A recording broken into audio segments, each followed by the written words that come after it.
Unti-unting tinupok ng apoy ang mga pampasaherong jeep na yan sa isang terminal sa San Fernando, Pampanga. Sinubukan pang isalba ang isang jeep pero tuluyan itong nagliyap. 3 jeep ang tuluyang nasunog habang 3 ang partially damaged. Iniimbestigahan pa ang pinagmulan ng apoy. Kanya-kanya ng paghihigpit ang ilang bansa sa Asia matapos magdeklara ng Nipah virus outbreak ang India. Nananatili naman daw low risk sa virus ang Pilipinas ayon sa eksperto. May report si Ian Cruz.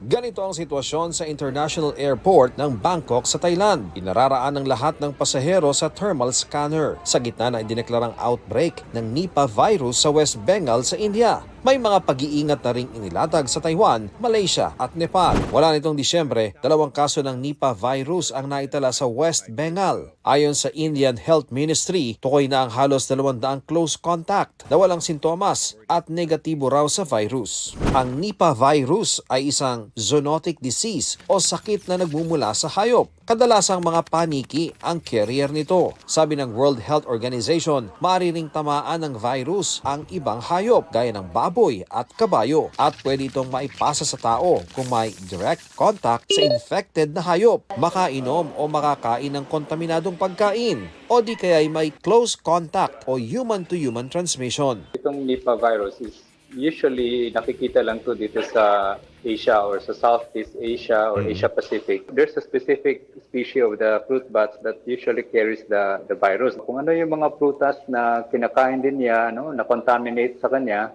then it will also be eaten by people in that particular area. Taong 1999 nang unang madiskubre ang Nipah virus, kasunod ng outbreak sa Malaysia at Singapore na ikinasawi ng mahigit 100. Batay sa pag-aaral, 4 to 14 days ang incubation period ng Nipah virus. Pwedeng mild lang ang sintomas pero may mga malala at nakakamatay. Ang mga tinamaan nito, posibleng makaranas ng lagnat, sakit ng ulo, ubo, sore throat, pagsusuka, myalgia o muscle pain at hirap sa paghinga. May mga nakaranas naman ng brain swelling o encephalitis, pulmonya at iba pang severe respiratory problems. Minsan nauuwi pa sa coma sa loob ng 48 oras o 2 araw. Sabi ng WHO, 40 to 75% ang fatality rate ng Nipah virus. At sa ngayon, wala pang bakuna laban dito at di patukoy kung paano gagamutin. Dito sa Pilipinas, hindi na bago ang Nipah virus. Huling nakapagtala ng kaso ng sakit sa Sultan Kudarat noong 2014. Sabi ng Department of Health, handa ang Pilipinas sa Nipah virus. Naka-alerto rin ang Bureau of Quarantine. Walang mga internasyonal na rekomendasyon para sa mga paghihigpit sa paglalakbay. Habang nananatiling bukas ang ating mga border, ang proactive border screening kahit bago pa man maglakbay tulad ng online health declaration at pagkatapos naman ay on-arrival thermal scanning at trained observation ng mga manlalakbay ay patuloy na nagpoprotekta sa mga Pilipino mula sa papasok na sakit. Sabi naman ng infectious disease expert na si Dr. Rogin Solante, nananatiling low risk sa Nipah virus ang Pilipinas sa ngayon. You need a high load of the virus to be transmitted to an individual. It can be transmitted through a droplet, no? So pag umubo, Airborne? harap mo, or any body fluids na your body will be exposed sa mata, sa bibig. Pero hindi pa rin daw dapat makampante ang mga otoridad. It's important to wash hands, wear protective gloves. Kung halimbawa ikaw yung healthcare workers, proper infection control. Those are necessary para hindi tumuloy ang human-to-human transmission. Ian Cruz, nagbabalita para sa GMA Integrated News.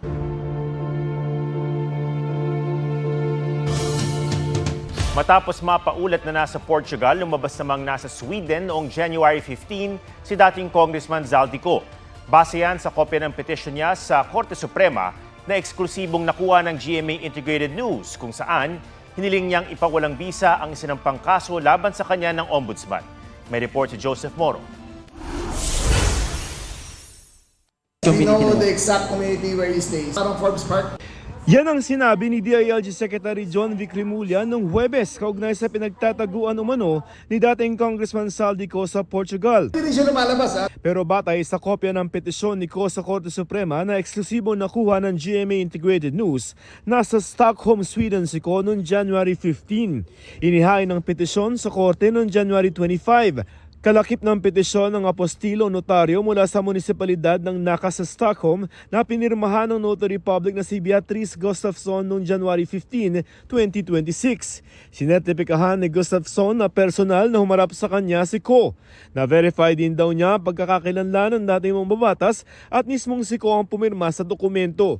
Nilagdaan ni Ko ang verification and certification against forum shopping para sa korte noong January 15 din sa Stockholm. Ipinapawalang bisa sa Korte Suprema ni dating Congressman Saldico ang mga kasong inihain laban sa kanya ng Ombudsman sa Sandigan Bayan. Ang gusto ni Ko maglabas ang korte ng temporary restraining order para pigilan ang pagpapatupad ng resolusyon ng ombudsman na nagkakaso kay Ko. Nais din niyang pigilan ang paglilitis ng mga kaso laban sa kanya sa Sandigan Bayan. Hiniling din ni Ko na ipawalang bisa, baliktarin at gawing permanente ang injunction laban sa resolusyon ng ombudsman dahil daw sa pag-abuso sa kapangyarihan. Sabi ni Ko na pagkaitan siya ng pagkakataong sagutin ang mga aligasyon. Kung ang basihan daw ng ombudsman ay ang interim report ng Independent Commission for Infrastructure, may karapatan siyang sagutin ang bawat pahayag doon. Pero ayon kay Ko, hindi siya pinaghain ng counter affidavit.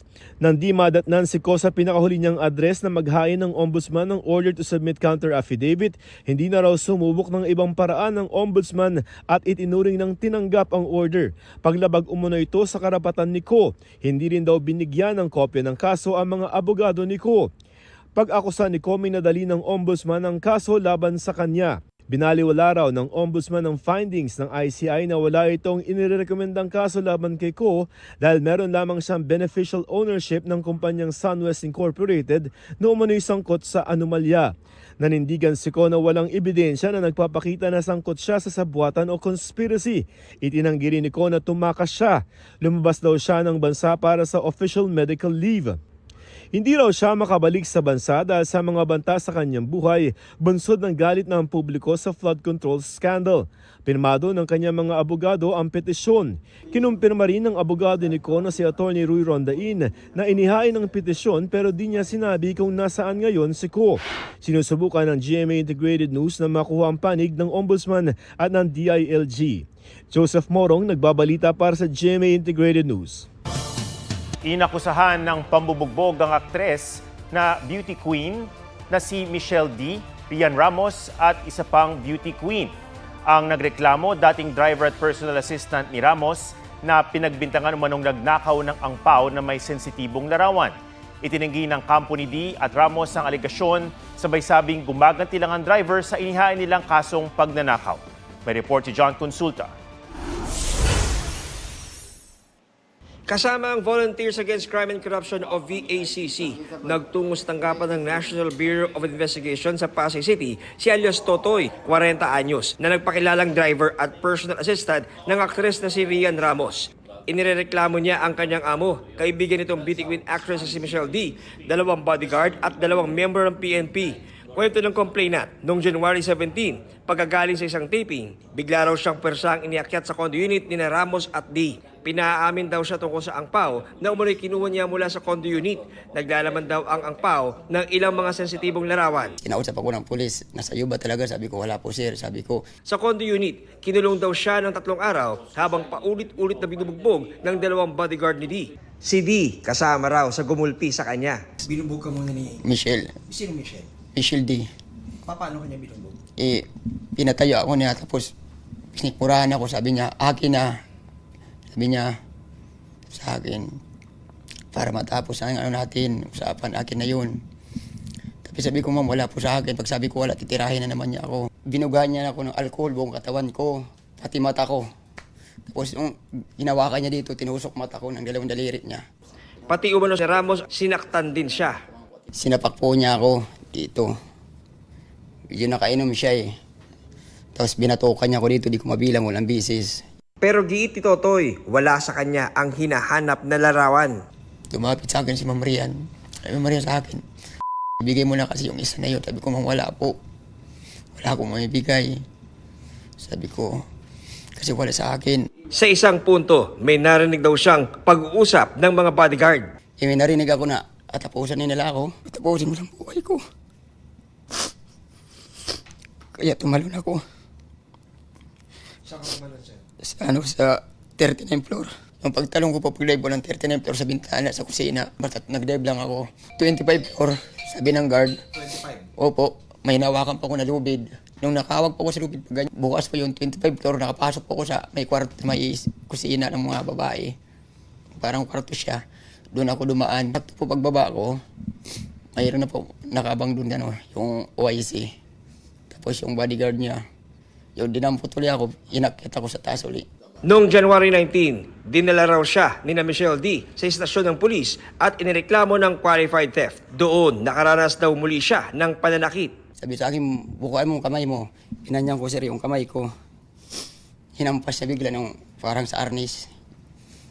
Yung parang siya, kuwayan. Bigla ito sir namula, mabas agad ng dugo. Tapos paglabas niya, yung isa naman medyo mataba na mababa na pulis. Pagpasok niya, nakatsinilas lang kasi ako eh. Paka niya, pa ako, didiin niya. Pato siya. Oo, parang kumbat. Noong January 22, nakalabas daw siya ng police station, makarang i-dismiss ng Makati Prosecutor's Office ang reklamong iniyain laban sa kanya. Kung ang ebidensya ay nagbibigay para sampahan ng isang kaso, itong mga nasa likod ng krimen na kanyang binabanggit ay gagawin natin.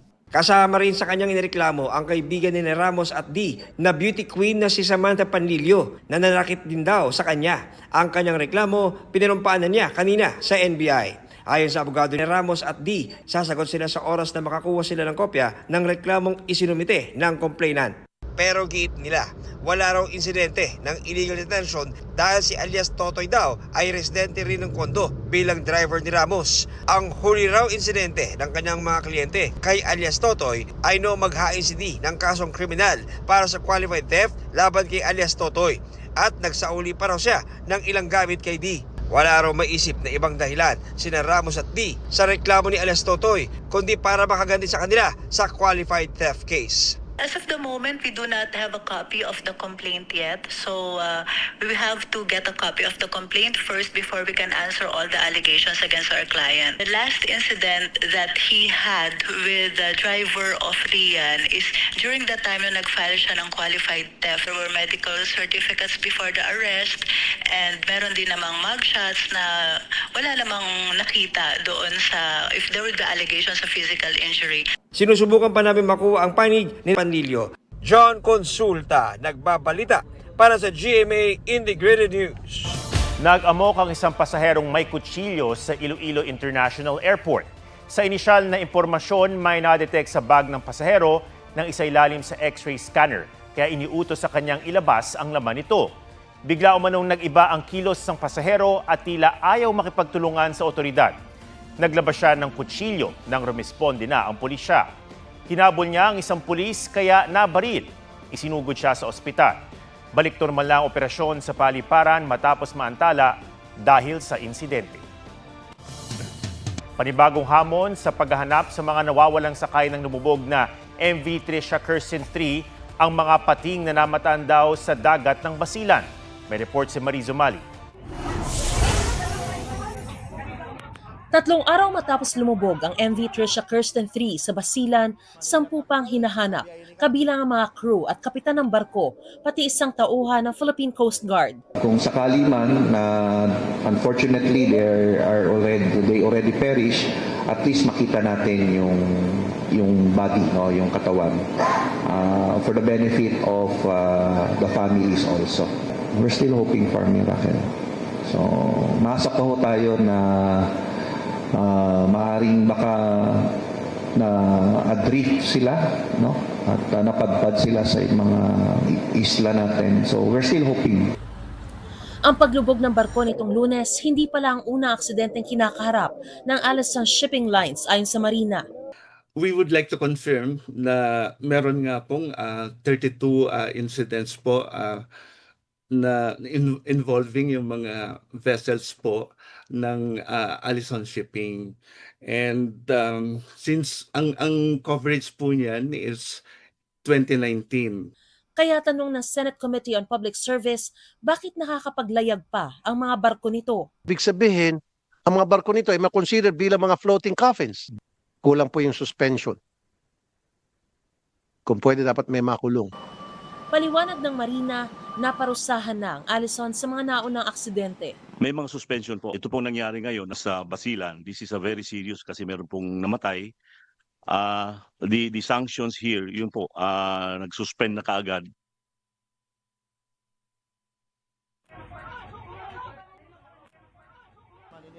Overloading ang isa sa mga tinitingnang dahilan kaya lumubog ang barko. Kaya tanong ni Tulfo, sino ang nag-iinspeksyon ng mga karga ng barko? Ito po yung shipmate. After ng kapitan, siya po yung susunod. Alam niyo po rin yung bigat niyan. Kung lumitaw na hindi para balanse yung pagkalagay ng masakyan, then dapat yung checker noon managot. Kung makulong dahil sa pagiging pabaya. Kanina dumating sa Zamboanga City ang investigating team ng PCG mula Maynila. Kasama rin sa mga nagtungo roon ang technical divers para hanapin ang mga nawawala.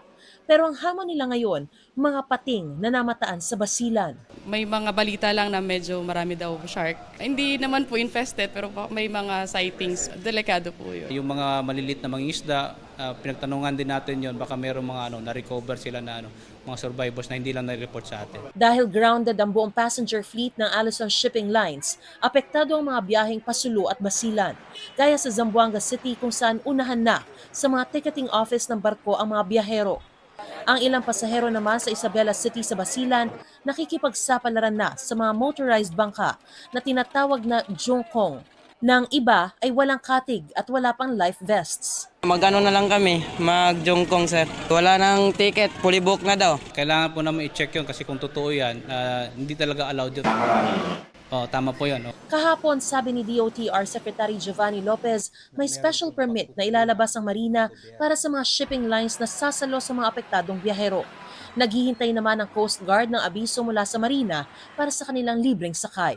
Mariz Umali nagbabalita para sa GMA Integrated News. Isang linggong pinagpapahinga ng doktor si Pangulong Marcos dahil sa iniindang diverticulitis. Ayon yan kay Executive Secretary Ralph Recto na naging kinatawan ng Pangulo sa isang event sa Malacanang kanina. Pero sabi ng Presidential Communications Office, nagtatrabaho ang Pangulo. Patuloy rin daw ang kanyang paggaling. Hindi rin daw malubha ang karamdaman ng Pangulo para maglabas ng medical bulletin alinsunod sa konstitusyon. Naglabas ang Malacanang ng video ng Pangulo na kuha ngayong gabi. Dito sinabi ng Pangulo na ayos na siya bagamat patuloy ang pag-inom ng antibiotics. Nakadalo rin daw ang Pangulo sa iba pang opisyal na aktibidad. Patuloy pa rin yung aking antibiotics pero okay na ako. I'm back in pero medyo nagtatampo sa akin yung mga doktor ko. Kasi sinasabi nila, wag muna. Sabi ko, hindi ko naman pwede pag-antayin lahat ng mga nangyayari. So, tinuloy ko na lang. And tomorrow, I have some meetings in the office. And tuloy-tuloy na.